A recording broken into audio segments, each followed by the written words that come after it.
வணக்கம் மக்களே, welcome to the ஃபென்சர் show. இன்னைக்கு ஷோவில் நம்ம பார்க்க போகிறது செயின்ட் மவுத் அப்படின்ற இங்கிலீஷ் மூவி தமிழ் டப்பிங்கோட பிரைமில் அவைலபிளாக இருக்குது.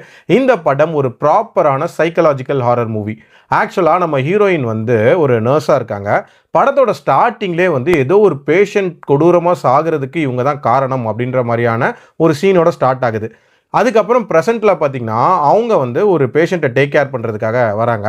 அவங்க ஒரு கேன்சர் பேஷண்ட்டாக இருக்காங்க. அவங்களுக்கு கடவுள் நம்பிக்கை அப்படின்றதெல்லாம் சுத்தமாக இல்லவே இல்லை. ஆனால் நம்ம ஹீரோயினுக்கும் பயங்கரமான கடவுள் பக்தி இருக்குது அப்படின்னே சொல்லலாம். அங்கே போனதுக்கப்புறம் மட்டும் நம்ம ஹீரோயின் உடம்புக்குள்ளே ஏதோ பூந்த மாதிரியான ஒரு சம்பவம் நடக்குது. என்ன பூந்துச்சு, அதுக்கப்புறம் ஹீரோயின் ஏன் அப்படி நடந்துக்கிறாங்க, அதுக்கப்புறம் என்னென்னலாம் பண்ணுறாங்க, டுவர்ட்ஸ் எண்ட் என்ன ஆகுதுன்ற மாதிரி நிறைய விஷயங்களை சொல்லக்கூடிய ஒரு படம் தான் இந்த படம். எனக்கு இந்த படத்தில் பிடிச்ச விஷயமே அந்த சைக்கலாஜிக்கல் பார்ட் அப்படின்னே சொல்லுவேன். இமேஜினேஷன் வர்சஸ் ரியாலிட்டின்ற மாதிரியான ஒரு மோட்லேயே இந்த படத்தோட கடைசி வரைக்குமே கொண்டு போயிருப்பாங்க.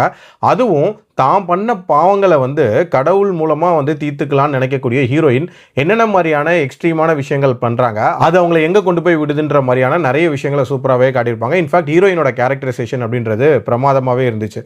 ஆல்சோ இந்த படத்தில் ஹாரர் ஜென்ரேஷன் அப்படின்றதெல்லாம் ரொம்ப பயமுறுத்துகிற மாதிரியான ஹாரர் அப்படின்றதெல்லாம் இருக்காது.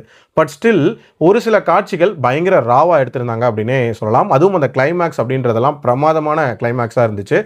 டியூரேஷன் வைஸ் 1.5 மணி நேரத்துக்குள்ளே ரொம்ப கிறிஸ்பாக முடியக்கூடிய ஒரு படம். பட் இருந்தாலும் பேஸ் வைஸ் கண்டிப்பாக பெட்டராக இருந்திருக்கலாம். இன்னுமே கிளாரிட்டியோட சில விஷயங்களை சொல்லியிருந்திருக்கலாம் அப்படின்ற மாதிரியான ஃபீட்பேக்லாம் இருக்குது. பட் கண்டிப்பாக ட்ரை பண்ணி பார்க்கலாம். என்னோட ரேட்டிங் 3/5. அடல்ட் கண்டென்ட்டை பொறுத்த வரைக்கும் ஸ்ட்ரிக்ட்லி ஃபார் அடல்ட்ஸ் ப்ராப்பரான அடல்ட் சீன்ஸ் இருக்குது. அதுக்கேற்ற மாதிரி பிளான் பண்ணிக்கோங்க. மீண்டும் அடுத்த விமர்சனத்தில் சந்திக்கிறேன். நன்றி, வணக்கம்.